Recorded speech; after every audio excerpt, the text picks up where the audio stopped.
What is up? What is going on, all good people out there? Today we are bringing you another awesome podcast here, the JayNas podcast system right here tonight, where you'll get all your latest news, information on PC, console and retro expertise gaming. And of course, as usual, I am joined by no other than the one and the only retro expert himself, Jason616, mate. Welcome back again to another awesome... Hey, buddy. Welcome back to another podcast, mate. Exciting stuff, man. To get some stuff. We got some nice, juicy topics to talk about tonight, mate. So, mate, I'm keen to get us into it, mate. I'm keen to get us started. Yeah, I've got quite a bit of stuff to go through this week. It's been a busy week from my end.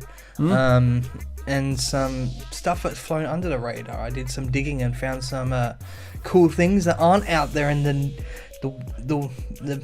news of I guess Nintendo at the moment. There's some underground stuff going on that's not been really displayed in public eye that I've found. So yeah, nice. Let's see what happens there. Nice. I like it. Juicy underground stuff that we're not supposed to know. I like it. I like it indeed. You heard it first here on a JayNas podcast. So, well, mate, what I'm talking about tonight is I've got, what have I got? I've got three mains. No, I've got four mains, honourable mention, and of course, do you feel old? So I'm going to be talking about Rage 2, which is a really exciting topic I'm looking forward to talking about. The World of Warcraft classic remake, which I have a quick chat about. My probably most excited segment that I'm going to be talking about tonight is Last of Us 2. And as I said, honourable mention, and some more E3 updates as well, which I'm excited to announce. And of course, Do You Feel Old Yet will be a really juicy one as well. So again, as I said, I hope you're feeling young today, mate, because you're going to feel old soon. So, mate, what have you got for us tonight, buddy? Well, okay, so you mentioned E3. So I've got a few things that we mentioned last week, and funny enough, we spoke about The Last of Us as well, so it's funny you're talking about that. I had a look after our conversation about E3, and I found some good news, and I found some unfortunately bad news in regards to some of it. Other than that, so there's some forgotten gaming series from Nintendo that might be getting some reprises, so that should be fun. The announcement of a new Mortal Kombat movie. So there is some Nintendo Switch news about Super Mario Maker 2 and some games that have also been recreated in Unreal Engine 4 now. Some old school games that we spoke about, Star Wars Pod Racer and Legend of Zelda before, but there is a few more that have been recreated and they look damn cool. So, and obviously today in gaming as well, I've got something quite surprising there. So yeah, that's what I've got up my sleeve. Very nice indeed, mate. I'm looking forward to it. Alright everybody, I hope you have got your eardrums in fine tune, because they are about to explode with all the latest awesome news right here on JayNas Podcast. Let us begin. So, guys, I'll start off. If you don't mind, Jason, I'll start off. Yeah, man. Cool. Throw it to you. So, Rage 2. So, big congratulations, of course, to Avalanche Studios and id Software, and, of course, published by Bethesda Studios. They released the highly anticipated Rage 2 just a couple of days ago. I'm very excited to jump into it myself. I'll be getting it myself for the next week or two. Get my greasy little mitts on it and get in there. So, quite anticipated game. So a lot of people weren't sure how it was going to go because it has the Bethesda Softworks. Bethesda has their little hands on it now. Bethesda Softworks is different to Bethesda.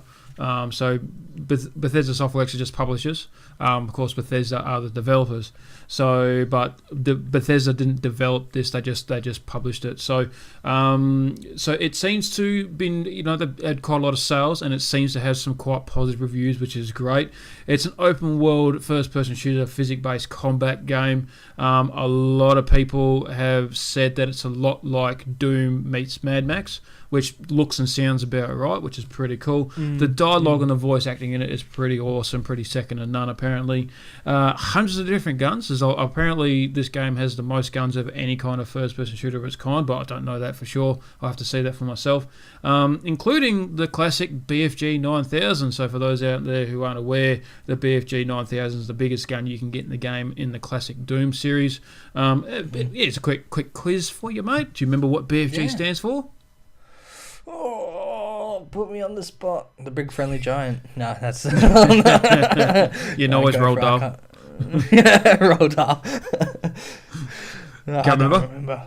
No. BFG used to stand for Big Fucking Gun. That's right, it did. Yeah, so the Big Fucking Gun 9000 is in Rage 2 apparently.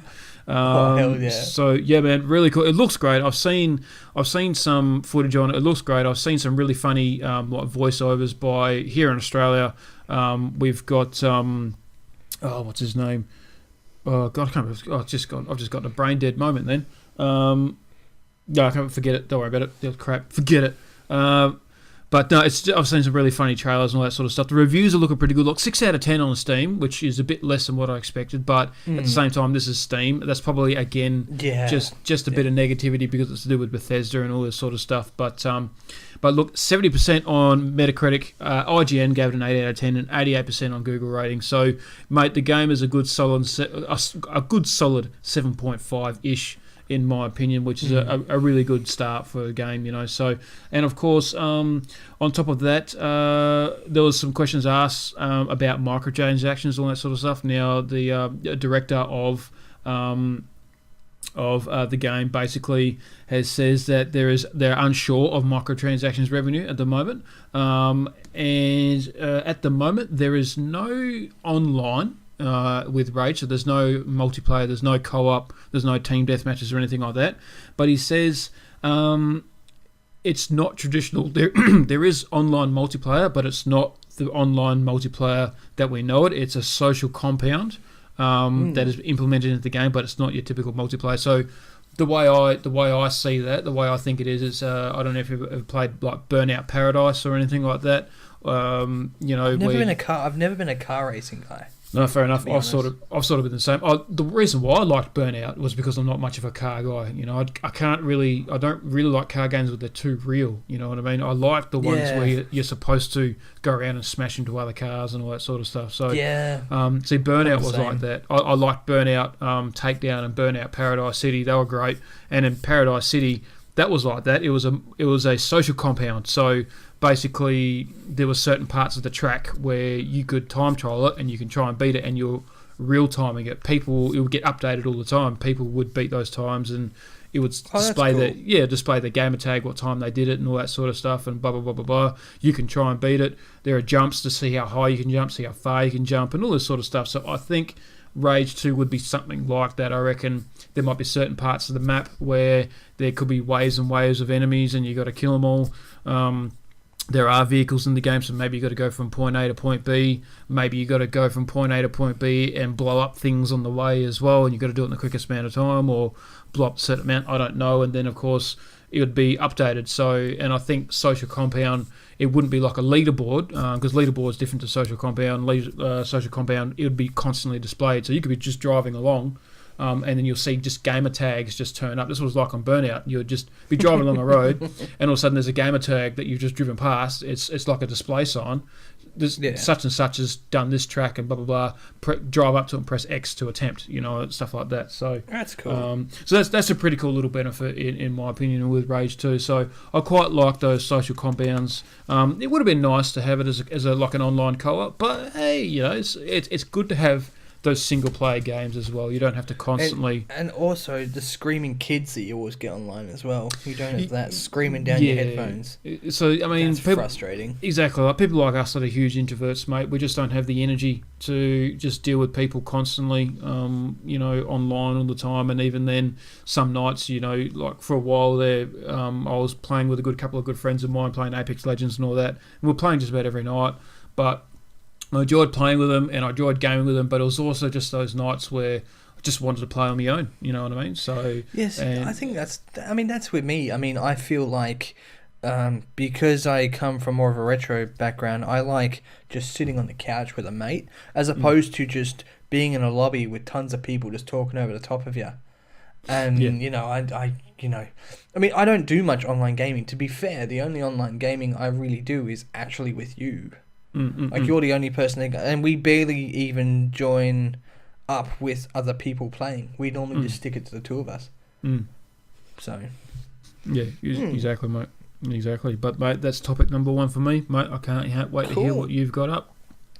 All right, so I'll get to the obvious. I'll start off with, Super Mario Maker 2.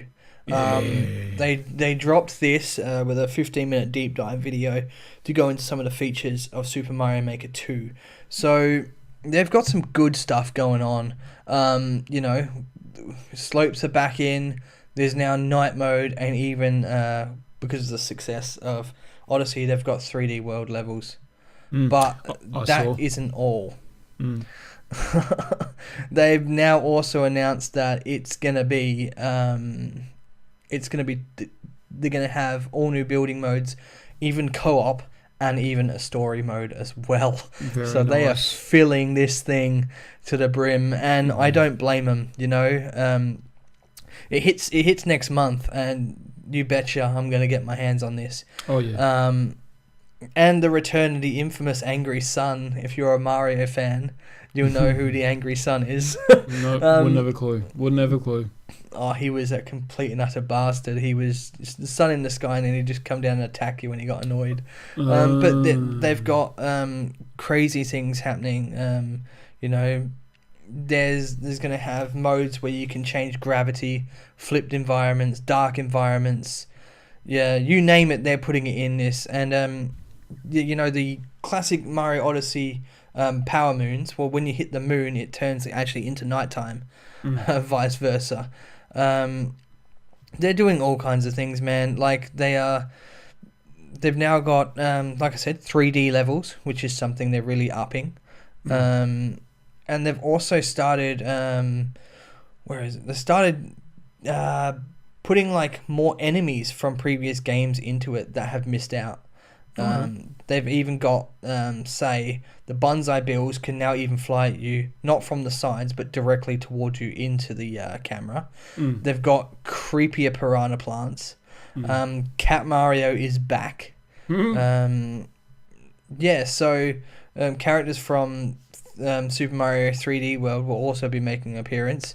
And they're doing, they're back with multiplayer mode with Luigi, Toad, and Toadette, who are joining the fun as well. So they are throwing everything into this game. They are taking everything from all walks of Mario and sticking it from desert, snow, forest, skies.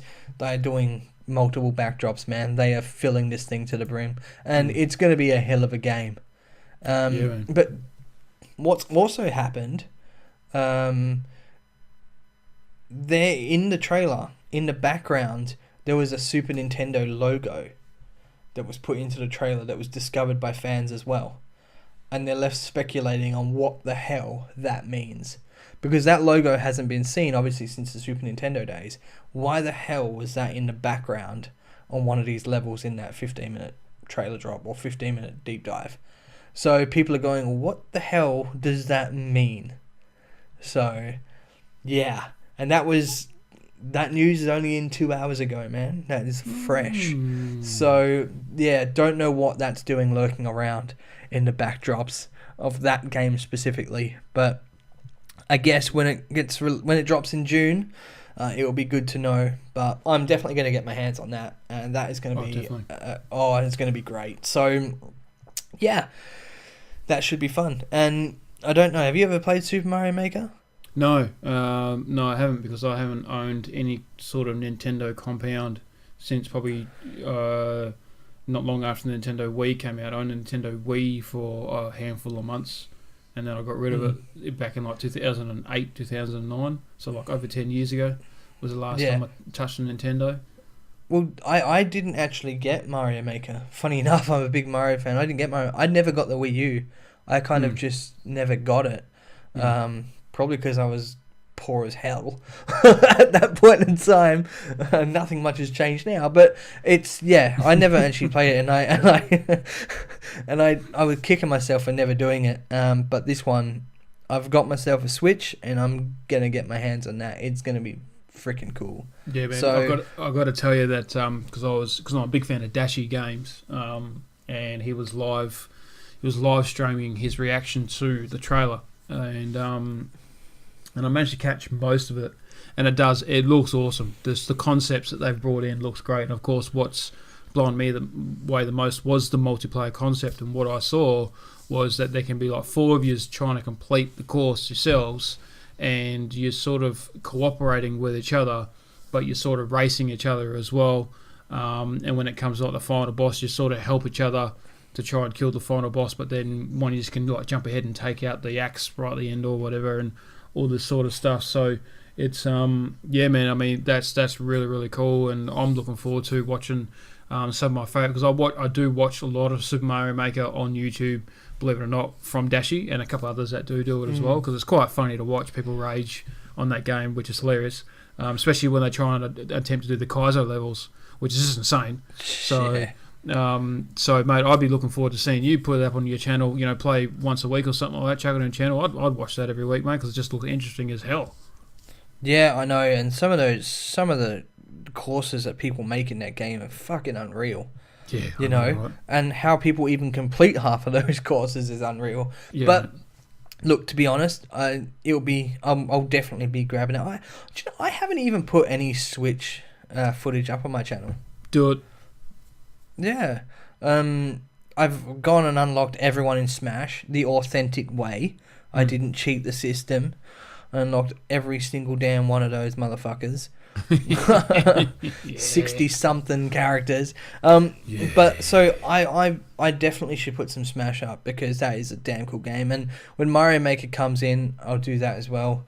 But it's just damn cool. I've been considering putting a playthrough of Super Mario Odyssey on, to be fair, because it's just so good. It's just so good. But if I was to do a series of that, I'd have like 300 parts, so I couldn't really do it. But yeah, man, the Switch is kicking some serious goals, and they've just got so many more games coming out. It's just unreal. So, and we covered that last week, so I'm not going to do it again. But I don't know whoever is leading Nintendo into the battlefield with some of these games deserves more than a pat on the back, because Nintendo are seriously throwing PlayStation and Xbox in the mud and kicking them. They're ruling the world at the moment, man. Yes, as far as consoles. I just heard today that Nintendo Switch has outsold PlayStation 4 in Japan. Yeah, it has. Good on them. I mean, they've done 8,125,000, and I think the PS4 is 8,077,000. So, yeah, amazing.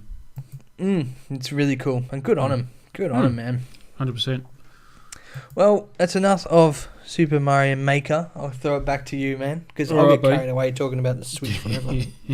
We'll both get carried away talking about gaming regardless, mate. I know. Once it starts, it won't stop. And it's not us just trying to make filler.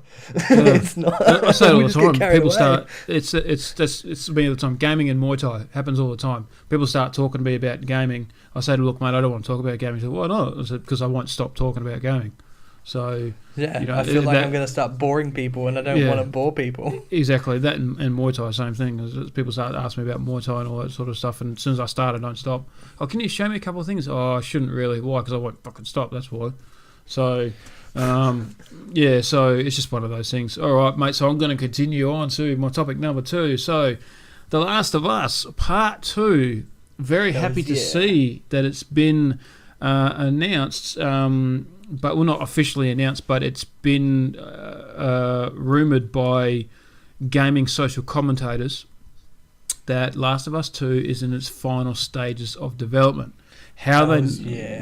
So how they know that is, social gaming commentators watch. These are the type of people that that dig deep. They lock on they're on the dark web or something. I don't know what they do.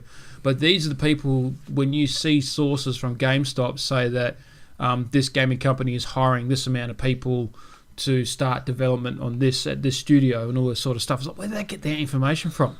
So these social gaming commentators is where they get this information from. So apparently Naughty Dog Studios has hired the mop-up team now. So basically, they're finishing off development. So game testers, gameplay, analysis and all that sort of stuff, whatever you want to call it. All these kind of people. They've recorded the last of the music apparently. So apparently the I think what do they call it? The orchestra and all that? All the musicians they're not going to the studio anymore. So I think they've finished their bit. The final acting is wrapping up as well, so it's basically in wrap-up mode. So, which is really awesome. So Sony's not attending this year's E3, which everyone knew about, but apparently Naughty Dog and a lot of others that have come out and said that Sony will make announcements during E3, just not at E3, but before. I was going to say they'd be stupid not to because. Oh yeah. They'll make announcements. It's just not they just won't be at E3, but they'll still make announcements during E3. And of course, Last of Us 2 is probably the biggest anticipated announcement, which is including the official release date. Whether there's going to be a new trailer involved, we don't know. But the main thing is the official release date. It's definitely going to be 2019. There's no way it'd be 2020. The fact that it's in Mop-Up Studios has cemented a lot of faith into these social media commentators that the way things are going, typical behaviour, that the game won't be delayed or won't be delayed aggressively. Like in typical fashion, at this point in time, people know if the game's going to be delayed before it's announced that it's delayed. It's like, how do they know that? It's because they watch what the development team are doing. So, Uncharted 4 was delayed by like almost a year. So, and The Last of Us 2 is not showing any signs of that kind of action at the moment. So, which is really, really good. But honestly, we're going to hear an official announcement of Last of Us 2 this E3 by Sony. Won't be at E3, but it'll be during E3. By most certainly, and we'll be hearing the release date of Last of Us 2 as well. So whether they're going to, show another trailer or anything like that, we don't know. But that's exciting stuff. Of course, Sony won't be at the convention, which is, is like buried rumours that they'll announce the PS5 or anything like that. But on a bit of a side note with the E3 thing, AMD are setting up a stand now. Last minute schedule change for AMD. AMD are suppliers for a lot of like graphics cards. Supplies. They supply PlayStation console with a lot of their components and all that sort of stuff. They are now rumoured to set up a stand last minute, and they're going to be doing their own little sort of conference thing there as well, which will give a lot of people that are nosy like these social gaming commentators to sort of pick their brains to see. So what components are you looking at putting in the PS5? Well, I shouldn't tell you. What if I gave you $1 million? All right, I'll tell you. So things like that, mate. So, mate, that's exciting stuff. I can't wait to hear and see more about that. That will make me go buy a new PlayStation because I got to play that game. I just can't. There's no way. There's no way I could sit at home and live with myself knowing that there are millions of people playing Last of Us 2 and I'm not. So there's no way that's happening. So yeah, I was the same, man, when the Switch came out, because I'm such a Legend of Zelda fan, and Breath of the Wild came out, and I was like, I'm not playing that. I'm not borrowing my brother's Wii U and playing it that way. I am getting a Switch, and I'm playing Breath of the Wild, for when that happens. It took me a year to save enough money to buy the console, buy the game, walk down there, slap my cash on the table and said, I want this. And it took me so long, but I was like, that was the very first time I bought a new console since the Nintendo Wii. The rest of mine were second-hand babies. So I was like, no, I'm getting that. Because I had to play that game. And I feel the same kind of thing with Last of Us 2. Yeah, definitely. Got it. It's the same thing. I always get scared, though, when there's a bit of a wait. Because it's 6 years between games. It won Game of the Year in 2013, did Last of Us, didn't it? I think. It was Game of the Year 2013. 2013? No, I retired. No, 2012. Because I remember retiring from fighting. And the first thing I did... See, I brought the game the same week of my last fight. And I didn't want to play it because I didn't want it to distract me, because I was literally days out from fighting, and I stopped gaming pretty much that week. Well, like a couple of weeks before fighting. There's a few things you got to do. You got to, do a lot of prepping for your fights. You got to watch your diet and all that sort of stuff, and you can't have sex for about 4 weeks before your fight. And I usually didn't game for about 2 weeks before, because I didn't want it to distract me. So I brought Last of Us the same week of my last fight, which was June, like around about June 2012. So and I didn't play it for like 2 weeks. No, yeah, about a week and a half or something like that, because of my fight. So because like I said, I was too scared it was going to distract me. So I just looked it up, and it is it did win Game of the Year in 2012.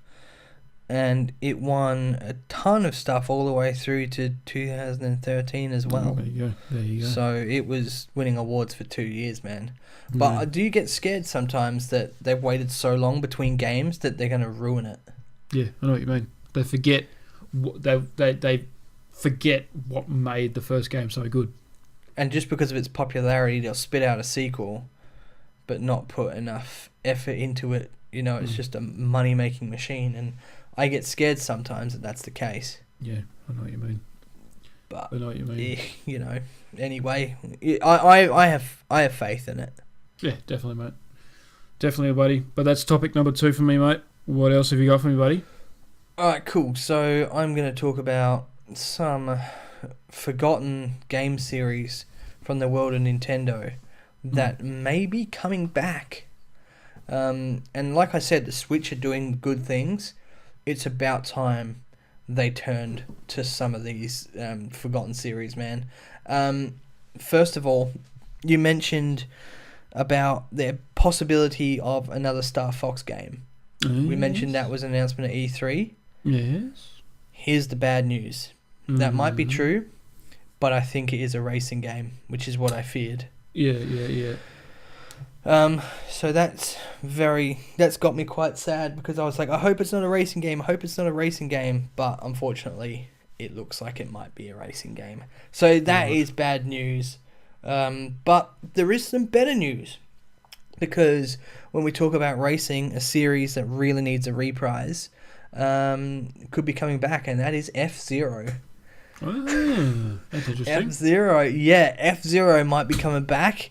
And good old Captain Falcon, although he has appeared in Smash Brothers, but he's not appeared in his own game since the very first Smash Brothers came out. Take that in. There's not been an F-Zero game since Smash Brothers on the 64. Wow. Yeah.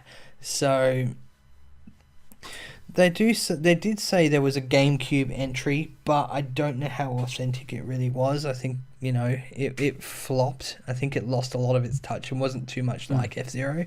So, not really counting that, but he, could be back, which is really cool, because I don't know if you've played F-Zero. That was damn cool. No, I haven't played F-Zero. Oh, yeah. Well, it's a damn cool game. And I found that mainly later in life. I didn't really know that or play that much as a kid, but it is really damn cool. It's damn cool. The other one that could be coming back is Mother. If you know what Mother is, it's also known as Earthbound. I'm familiar with Earthbound. Yeah, well, in Japan it's called Mother. Right. So it was really weird, because they had that released on the Super Nintendo. They had a Mother 2, which was only released in Japan. The rest of the world never got to see it. Which sucks, because, it does. There's games out there that we never get to really enjoy. In saying that, though, there was a Mother 3 that was only exclusive to the Game Boy Advance in Japan. Right. But they think there is a Mother 4 that is coming and in the works. And they are looking at releasing 1, 2, and 3 on the retro game part of the Nintendo Switch, and making 3 games available to everyone. So Earthbound or Mother, whichever way you want to say it. I know it more as Earthbound, but they are looking to bring those 3 games that were only Japanese to the world, but they've got to put the English subtitles or the writing in those kind of games. I've got to turn it all to English and such, but that is a possibility. And that would be I know Earthbound, but I've never played much of it, to be fair. It just reminds me of that, the look of Pokemon, which obviously Earthbound was first, but it looks cool, and it leaves this one to the very end, and I left this one to the very end because it is about fucking time, and I'm gonna say Banjo-Kazooie.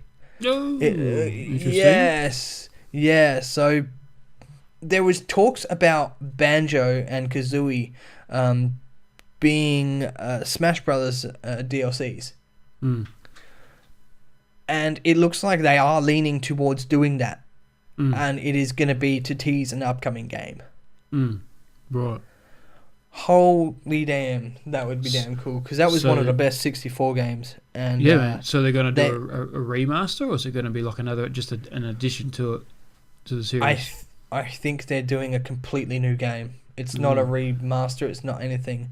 What they do want to do, and what they're doing is they're thinking about using the Super Mario Odyssey engine to do that. So they're going to give it a complete rework, and it'll be similar to kind of like the 3D World of Odyssey for Banjo and Kazooie. So that would definitely be Banjo-Kazooie, because you had Banjo-Kazooie, Banjo-Tooie, so it's not going to be like Banjo-Kablooey or anything like that. I don't know. Who knows? I think it's going to be Banjo-Kazooie and then have a whatever, almost like Donkey Kong Country Tropical Freeze. It'll be Banjo-Kazooie Hoobly Doobly Boobly. I don't know, whatever they call it. I hope they call it that. I hope they call it that. What'd you call it? What was I don't even know. You couldn't ask me to say it again because I couldn't. Hoobly Doobly Boobly? That was it. Yes, that's great. Something awesome. Like that. What'd you play last night, mate? Hoobly Doobly Boobly? Yeah, cool. Banjo-Kazooie Hoobly Boobly Doobly. Yeah. That sounds so erotic. Hoobly Doobly Boobly. It sounds a mixture of erotic and just full-blown off your meds. So one of those two, somewhere in between, that happy grey area between the two of them. But the other ones that they're looking at doing as well, or bringing back, was the Chrono series. I don't know much about Chrono Trigger, and also Galaga. Galaga, classic 1980s arcade. Yeah, and that was one of the most influential arcade games of all time anyway. Big time, 100%. But they have been quiet for 30 years. Yeah. So let's see if anything goes ahead there. I was more excited for F-Zero, Earthbound, and definitely Banjo-Kazooie as opposed to the other two, because I guess that was my era. But Galaga would still be quite exciting to see. I mean, how do they even remake that for the Switch? Maybe they'll just release it as, the retro side of the Switch. No, I don't know. We'll see. I used to play Deluxe Galaga quite a lot on Amiga. When I was a kid growing up, I used to play a lot on Amiga, which is really fun. But yeah, that's cool, man. That's awesome. So that's games Nintendo is looking at maybe bringing back. So that would be really, really cool. That's really awesome, man. That's really, really cool. So I'm going to throw it back to you as to do what you do best. All right, mate. That sounds good.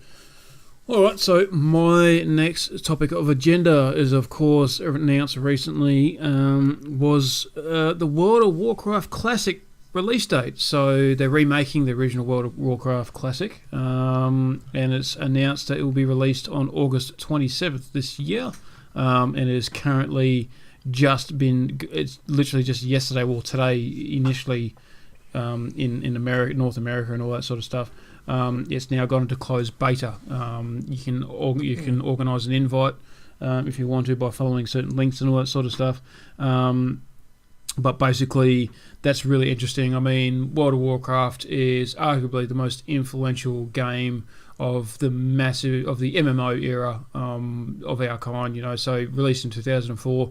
It took millions upon millions of players under its wing. They developed their own little RPG character and playing online, doing raids and all that sort of stuff, growing the character. So, and of course, it was one of the first games of its kind, and probably the first game to cause the ever so notorious, infamous gaming addiction disease that we know of today. So that's where it pretty much all started. So that's when that game, when people wouldn't leave their house, wouldn't leave their bedroom, stop working, go on the dole, break up from girlfriends, have the whole invention of shit buckets and all that sort of stuff.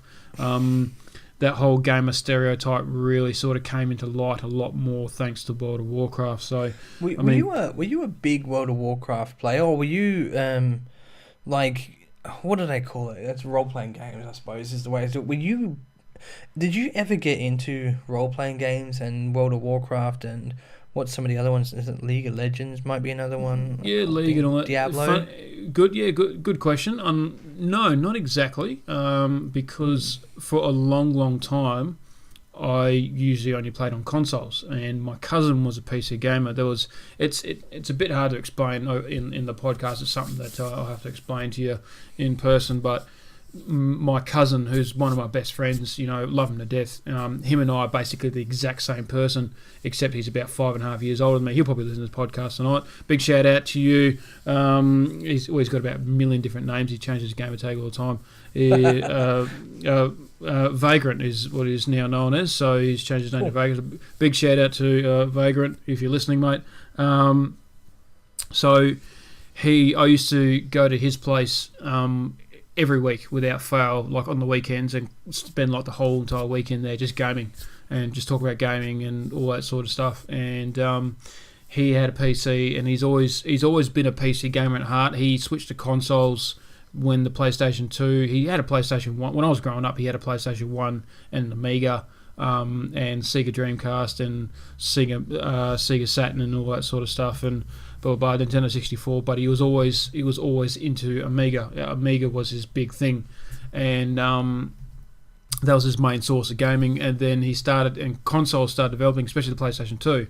When the PlayStation 2 came out, and because he loved the PlayStation 1 a lot, but he was always into his Amiga, the PlayStation 2 just really sort of took off, and he was PlayStation 2 for a while. Then he went back to PC gaming, but he's always been a PC gamer at heart. But when the PS3 came out, that's basically when he stopped PC gaming, and he literally was console gaming for about probably 12 years straight. Console gaming, never ever PC gaming at all, and basically console gaming for about 12 years straight. And only about 3 years ago, he invested in a new PC because he was just over a lot of the whole Sony crap. And there's a lot of stuff that happened to Sony about 3 years ago about paying for this, paying for that, upgrading this, upgrading that, and blah blah blah blah blah, and decided, screw it, I'm going to go back to PC gaming, and he did, and I followed suit. I brought the exact same PC he did, and so the point of me channeling this bloody story is that World of Warcraft was one of the games that he used to play, and a lot of games that I know of today that were only on PC that you wouldn't see on consoles, like the Wizardry series. And all that sort of stuff I'm familiar with because he had it on PC, and World of Warcraft was one of the ones that he would play. I'd go around there, and I used to enjoy just sitting back and watching him play. I wasn't one of those type of people who go, oh come on, I want to go, I want to play, I want to try something, let's play something we can play together. I used to love just kicking back and just watching him play and go through adventures and all that sort of stuff. I used to really enjoy it, and World of Warcraft, like I said, was one of them. And he I remember visiting him one time, and he had a bit of a relationship breakdown because of that game and all that sort of stuff, which was quite funny. He wasn't working, or stopped working or something because of the game. So it was I think he went through a bit of a phase, and he's like, I've got to stop playing. And he stopped playing. He's like, no, I'm not going to play that game. That took over my life, sort of thing, and a lot of other people. But yeah, man, there was just a funny little concept there. Cool, man. Yeah. It's funny because I was never really into those kind of games. I just wasn't, and I don't know why I never was. Maybe I just didn't have people to really play games with. I don't know, but I just never really got into that scene. Like I think I was the same when you said that you were mainly a console gamer and not a PC gamer. I think that was probably what I was doing as well, I would say. Mm. You know, I feel like that is probably why I'm not much of a PC gamer. I am getting into the scene a bit more now, to be fair, because sometimes it's easier to record some stuff on PC than it is 100%. to hook up your consoles, especially the older retro ones, stick them through the game capture HD, convert them down, get them in there. Sometimes it squishes the screen. Some reason when I stream, you know, because I play on my original consoles, because Twitch doesn't like you using ROMs, by the way, and emulators. So I play authentically. But in saying that, obviously when you split it through that, it stretches the screen a little bit because it just has to. Otherwise, you're never going to get it at the 4:3 ratio. And some people come into my stream, man, and go, "Why the fuck have you got it on like widescreen? This is like a retro game." And I'm like, yeah, try and split, you know, a retro game through a game capture in the world of 2019. I guarantee you it ain't going to be... It's got to run out of a HDMI bloody cord. So Yeah. I can understand why PC gaming is very popular. Me, I still love a controller in hand. I can't get used to the keyboard and mouse. You know, I just can't do it. And most of the games I do play on Steam, I do stick a controller in. So, other than Thief Simulator, god damn, that's probably why I get caught by the police so much. 'Cause I'm trying to fuck around getting out of a window and I'm just constantly just bonking my head. Yeah. But I think that's why I never got into the scene. Because I was just a console guy. And live in my heart, I just still am. So, you know. But I was just wondering because you brought it up, so I was just curious as to whether or not you were into that scene or not. And I never really understood it myself. Yes, well, it's always has been and always will be a benchmark of at least MMORPG. I mean, it's basically the Godfather game. It really is. I mean, love it or hate it, it's kind of like the Coca-Cola symbol. You know, everyone knows what even little tribes in Africa knows what the Coca-Cola symbol is because of the way they are. So when you ask a gamer, do you know what World of Warcraft is? Of course I do. You know, so I'll probably never play the remake. I'm not really interested in playing the remake. I've never really got into them, but it deserves the respect of us acknowledging its presence because it's just a fantastic game. It's not the greatest game ever made, but just the amount of people that it's influenced and its influence on gaming itself. I mean, a lot of people have taken, a lot of developers, the developing studios they are today because of games like World of Warcraft, because they would have taken pages from those book of how they would do, you know, social multiplayer interactions and all that sort of stuff, and they would have taken a lot of knowledge of, you know, how these people reacted to these situations and all that sort of stuff. And, you know, and the one thing is how did they make the game so addictive, what they did. And honestly, it was the leveling up system. That's what it is. That whole leveling up system, becoming the endorsed power of your second character, building third characters and fourth characters,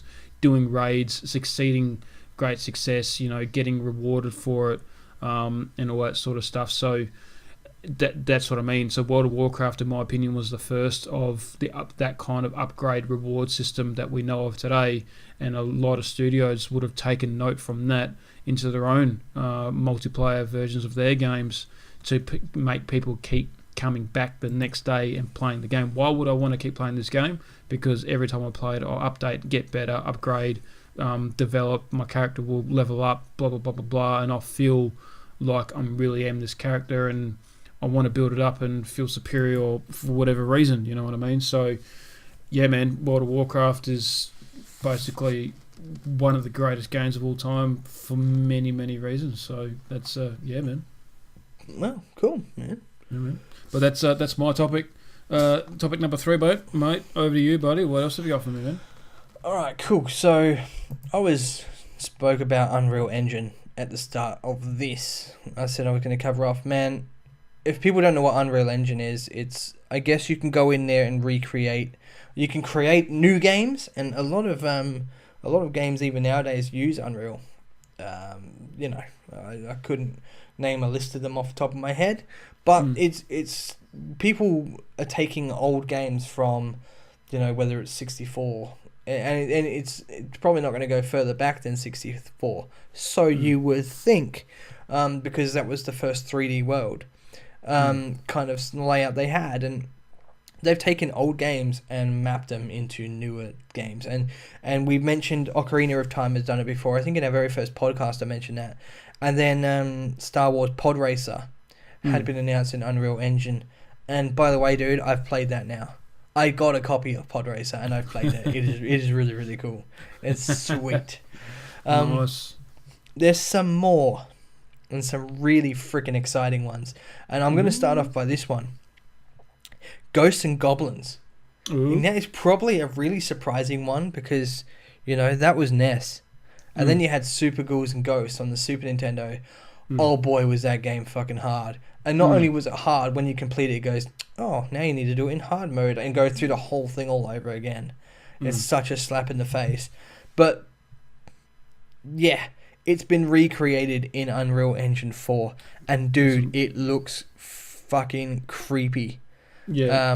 They've got the ambience of the music in there, and it resembles something that you'd probably see on Dark Souls if you've played Dark Souls. It looks fucking creepy. It's just unfortunate if Capcom took this idea. If Capcom took the idea and turned this into, a game, we'd definitely be interested in something Capcom's doing at the moment. But I don't know if you ever played Ghouls and Goblins or Super Ghosts and Ghouls. On Amiga I did.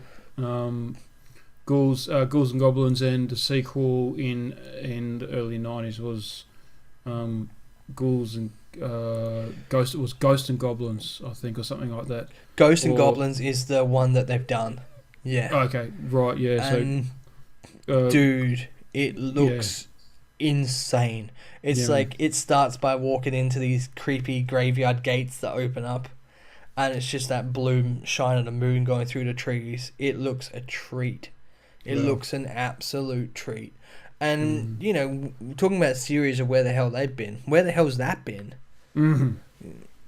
After Super Ghouls and Ghosts, they're probably like, no more. We can't do it anymore. But anyway, another one that has been recreated, and it is literally just bloodshed, and it certainly looks sweet, and that is Doom 2 on Unreal Engine 4. And fuck me. If you want to see the crazy sparks fly from the chain gun, it looks like fucking bloodshed. It looks violent, it looks grotesque, it looks amazing. So Unreal Engine, they've got that as well. On top of that as well, Diddy Kong Racing has been recreated in Unreal Engine. It was very much overshadowed by Mario Kart 64, let's be honest. It was always going to be overshadowed by Mario Kart because Mario Kart was just too damn good. Yeah, it was. A few on Donkey Kong 64, Super Mario 64, although there's only parts of that are, they've not got a whole game and whatnot there. Okay. They've also done... They recreated some Super Smash Brothers stuff, which I don't know why that needed to be done, seeing as we got Smash Ultimate that has everything that's ever come out. But two that I'm really excited for that they've done, Half-Life. Oh. I don't know if you've ever played Half-Life. No, but again, back to with my cousin, I sat there and saw him pretty much play all of Half-Life 1 and 2. Yeah, they've brought that up into the new modern day look. Wow. It looks sweet. And the one I'm most excited about is a project, and it's called GoldenEye 25, which is a complete remake of the classic 007 GoldenEye for the 64. Well, fuck me. Yeah, and there's some footage of the facility level. There's a whole facility level you can play through with the PP7 starting in the air vents. I'm not kidding. It looks just incredible. And what they're doing is there's just 7 people working on that, and they're going to do every single damn GoldenEye level. every single one they're going to do. Well, So you can just play that game for what it is. And it's just a complete fan-made project, but GoldenEye 25, I'm going to try and get my hands on that facility level to play through, because, dude, it is incredible. It's something of just beauty. I can't believe people are actually able to map this stuff out. I mean, how clever have you got to be? Like, I just don't understand how they can do half that shit, you know? I don't understand it, but I'm glad they're able to do that, because damn, you know, just damn. But I'm going to try and get my hands on some of that as well, because I haven't recorded Pod Racer, but seeing some of these, I mean, the Legend of Zelda one I played through is the most successful video on my channel, dude. So I want to get my hands on some more of these. The guy that does them, and that shout out to a guy called CryZenX on YouTube. Oh, yes. Dude, he's a machine. He's just a one-man team usually, but he's chipped in to help with this GoldenEye project, I think. But I actually contacted him and said, dude, can I please try your Legend of Zelda Ocarina of Time one? I want to put it up on my channel. And he actually messaged me back and said sure, and sent me the files. So I was a lucky dude to do it. And he didn't do the Pod Racer one. That was some other person. But he's done a lot of these ones. He's done Doom. So I'm going to be hitting him up to play it and see if he'll happily send me the link. So if you don't ask, you don't get, is the general rule. So I'm going to try and get my hands on some of these, man, because they're of some beauty, and they're classic games that, you know, it's good to see them brought into the technology world we live in now. Because it's just it'll be insane if they can actually do a full game. But knowing Nintendo, they'll release all these parts, and Nintendo will shut the project down, because Nintendo they seem to do that. They let people get almost to the end of finishing something, and then they'll go, nah. They love letting people waste their time. Yeah, it's awesome. Fucking love it. Love it as well, but totally, 100%. But, you know, we'll see. But, yeah, do, man. Oh, and if I can get these, I'll give them to you to try out for yourself. Oh, mate, I'd love to. Chuck them on my channel. That'd be awesome. Especially GoldenEye. That'd be great. Oh, dude, I've been wanting to play GoldenEye on my channel for so long. I've been wanting to do 4-player GoldenEye, like, since the day I started. Yeah. It's just the banter, man. The banter is one in itself, but there's nothing like walking around in GoldenEye just trying to chop your opponent to death. Yeah, I know, right? Slappers only. or throwing knives in the what's it called? Is it the bunker, where it's that big open area? Yeah. And you're just spinning around in circles trying to throw fucking knives at each other. Yeah. Throwing knives in the pyramid was always fun. Oh, the temple? Was it the temple? Temple, that's it, temple. Oh, throwing knives. Yeah. Just throwing knives in general, or when you just do the remote mines and you just plaster them everywhere and just hope someone just walks into them. Yeah, that's the way to do it. Oh, man. Anyway, that's some stuff that's coming on Unreal Engine, so that'll be really cool. So cool, dude. Looking forward to doing that and getting my hands on that and seeing how it comes along. But there's still a ton of games there that I would love to see it done too, but I'm just not smart enough to do it myself. So yes, that's the thing, mate. Smarts and patience, definitely. Yeah, definitely. All right, dude. All right, let's throw it back to you. Yeah, man. So updates from last week with E3. So there isn't really much going on. I did mention something about E3 not too long ago about the graphics card company, AMD, with all dealing with the components at E3. But there isn't really much more E3 updates except for confirmation of what games will definitely be announced at E3. So last week I announced rumours of what games will be announced, and now there's a list of games that are definitely going to be announced I'm excited at E3. So of course there are still rumours of games to be announced, So to say just because I haven't mentioned any games on this list doesn't mean that there definitely won't be an announcement, and it doesn't mean there definitely will. But these are the ones that definitely be announced. And of course, it speaks for itself as well, because I mean, people are going back. How can these not get announced? So a few of them we already know about, which is really cool. There's a couple of there that I didn't really know about. But I'm just happy to announce that the following list, these are ones that are just sort of stood out for me.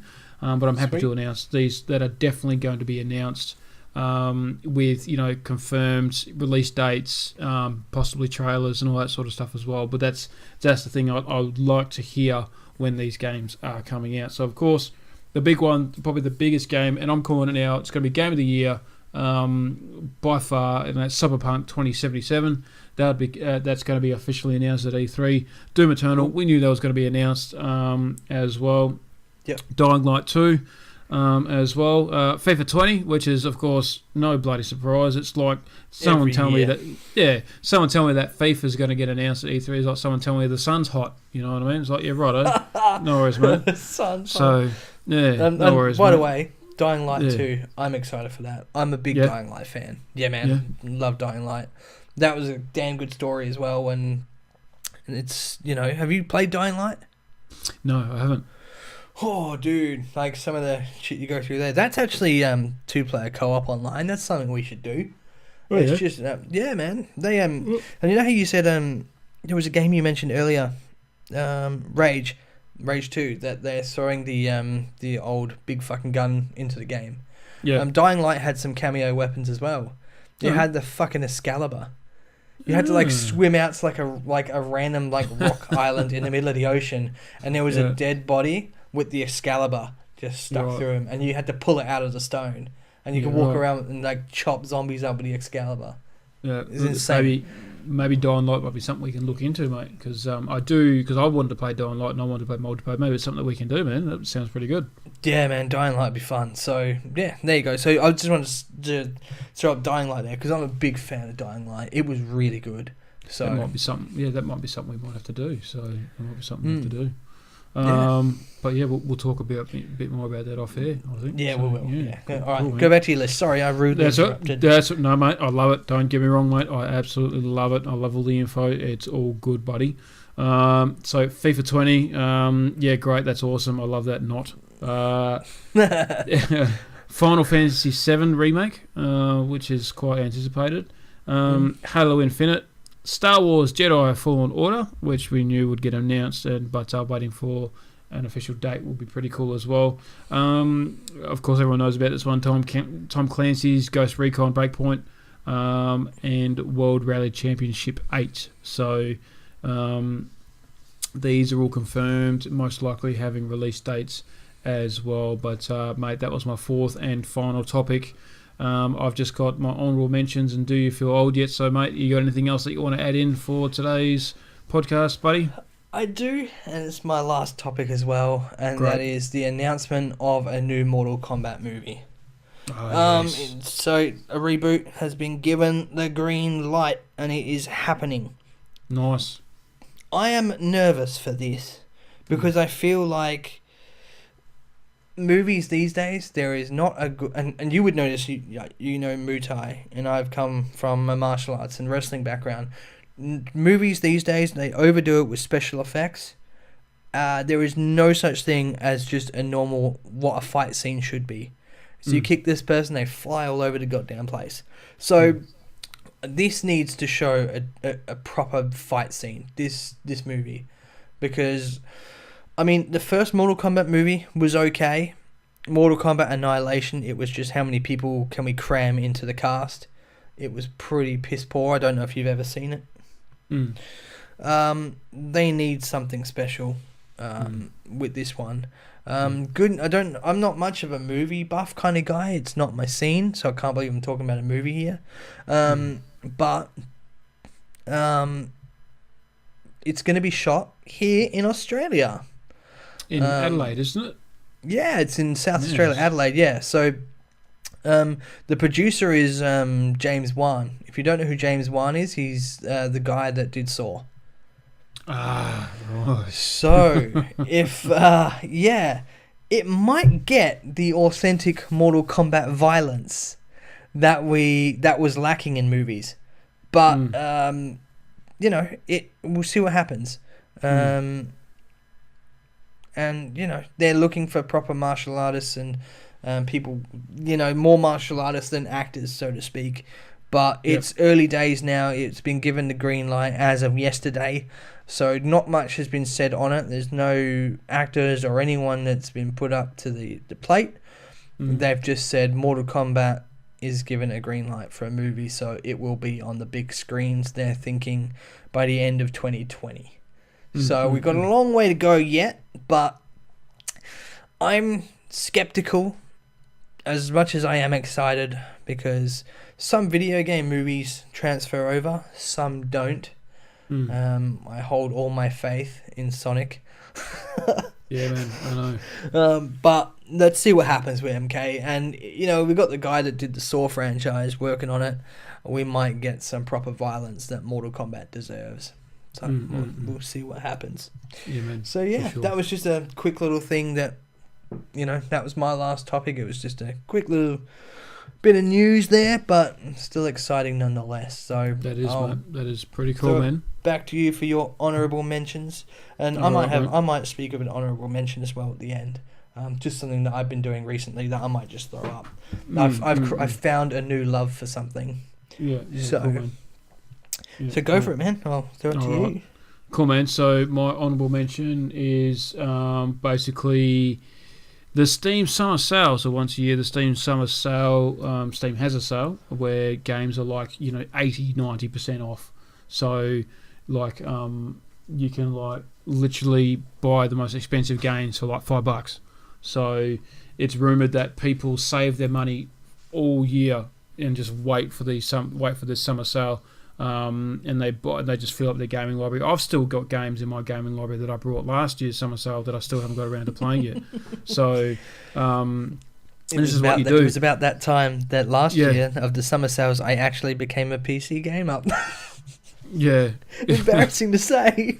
That was I turned to PC gaming then. I was not a Steam guy. So summer sales is what brought me into the PC gaming world.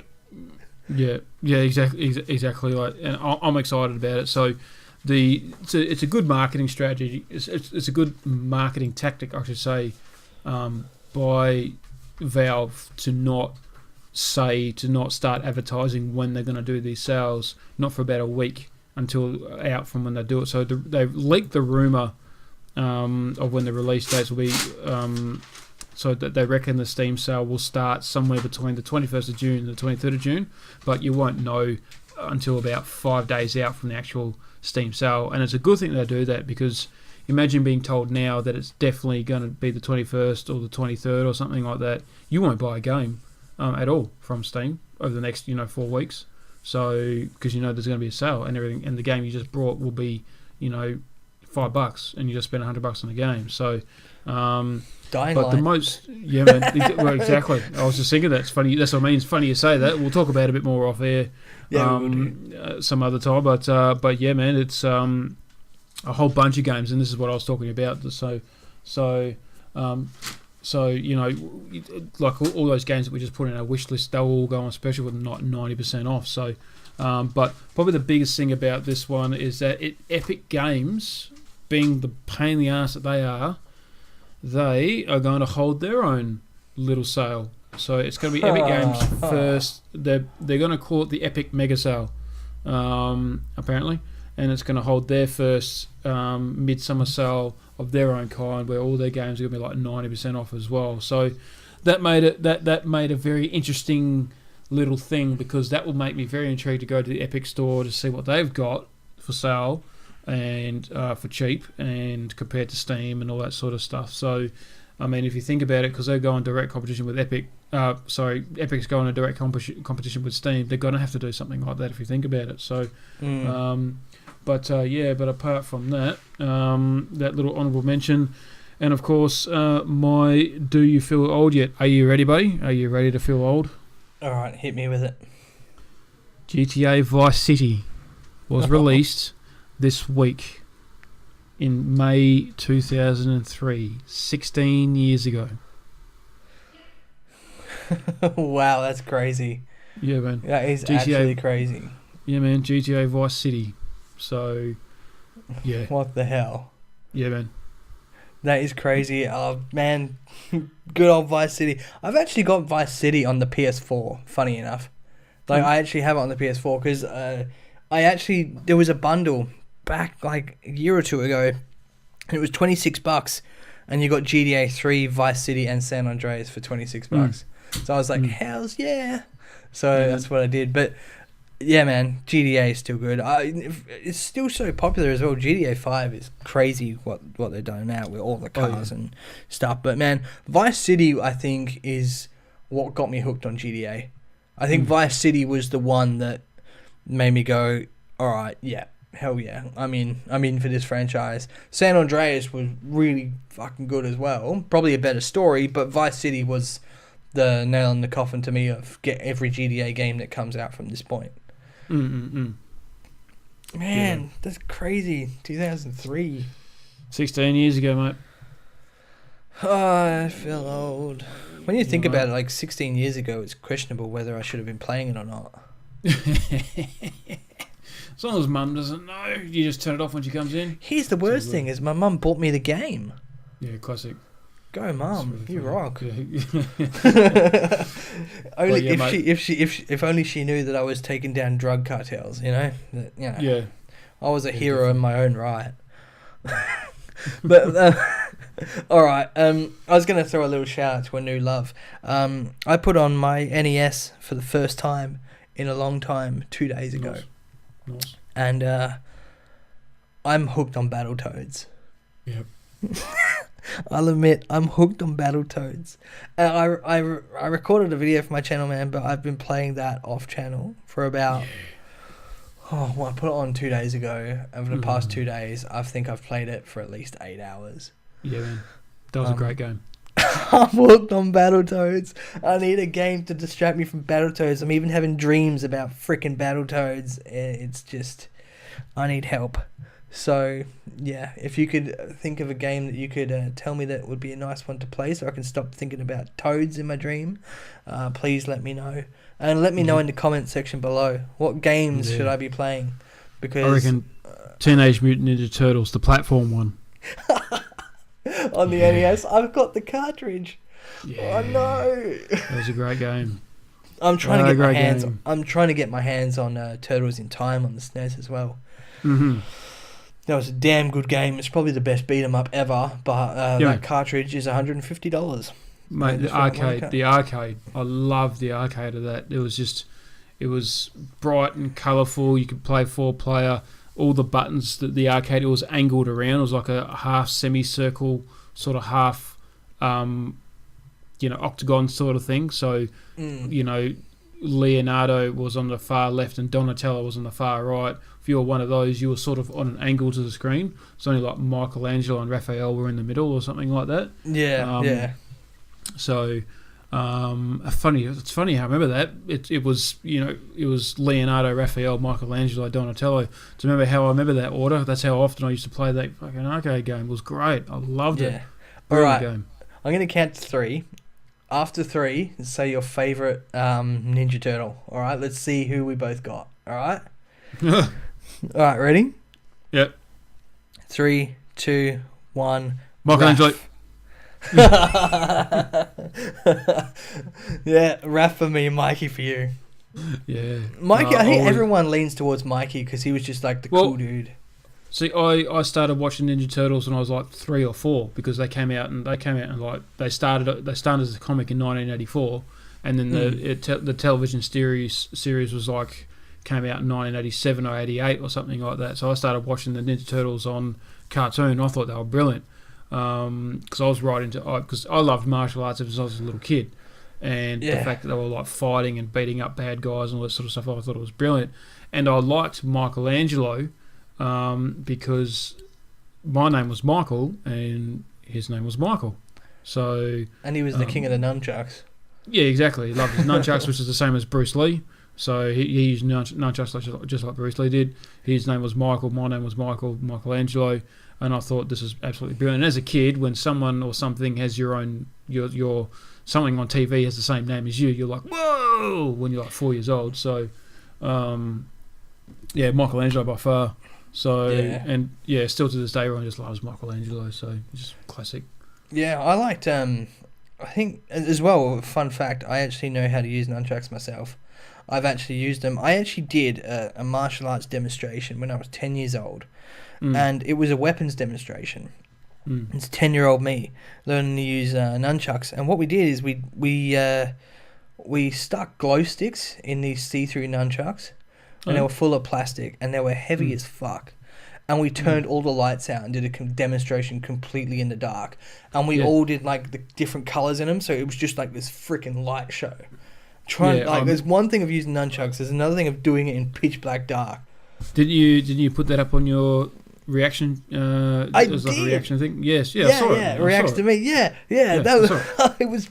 Yeah, so I know how to use nunchucks. There you go. So, but no, I was a RAF guy. I don't know why. Mikey, when I was younger, but as I've gotten older, like I think I'm more RAF because he seems to take everything. Like he's like an emotional dude. He has like so many emotions, and he has that that inner mean streak that he could have, and I like that in him.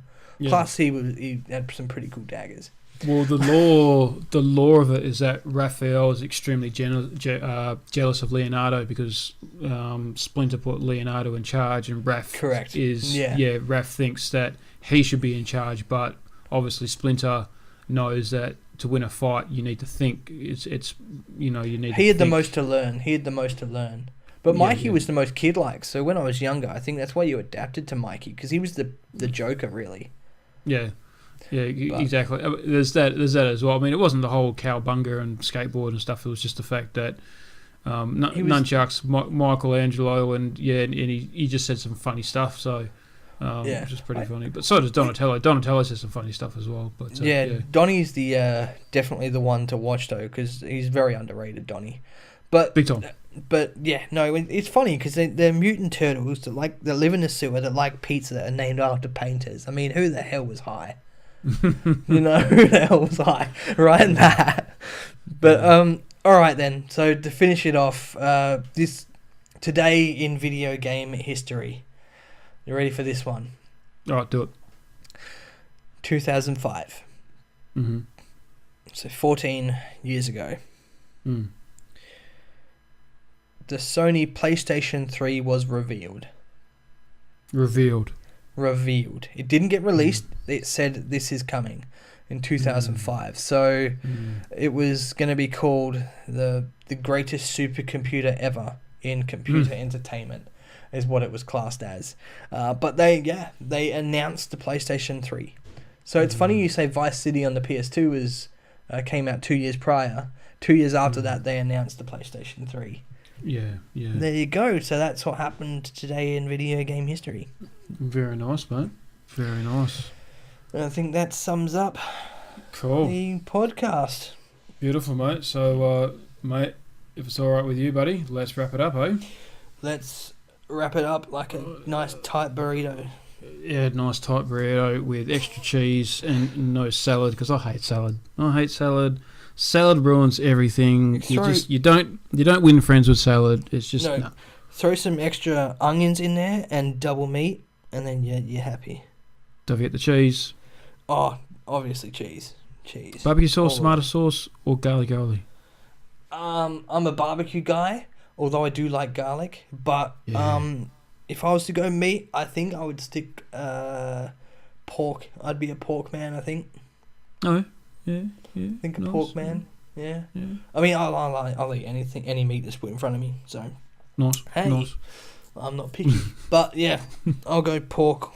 Go pork. Let's go pork. I want a fucking pork burrito now. It's like, fuck. I don't even know what we're talking about this, but we're here now. Wrap up this podcast, please. Wrap it up like a burrito. Oh yeah, that's right. Yeah, that's how we got there. All right, that's how we got there. Your fault. Oh, I'm 110% responsible for that. All right, guys. There you have it. you are all up to date right here on the JayNas podcast here tonight. So, guys, thanks very much for joining us. Don't forget, I will leave a link into Jason616's gaming channel. And, of course, as usual, he will do the same for his for mine. Of course, and I'm a Jason, kind man.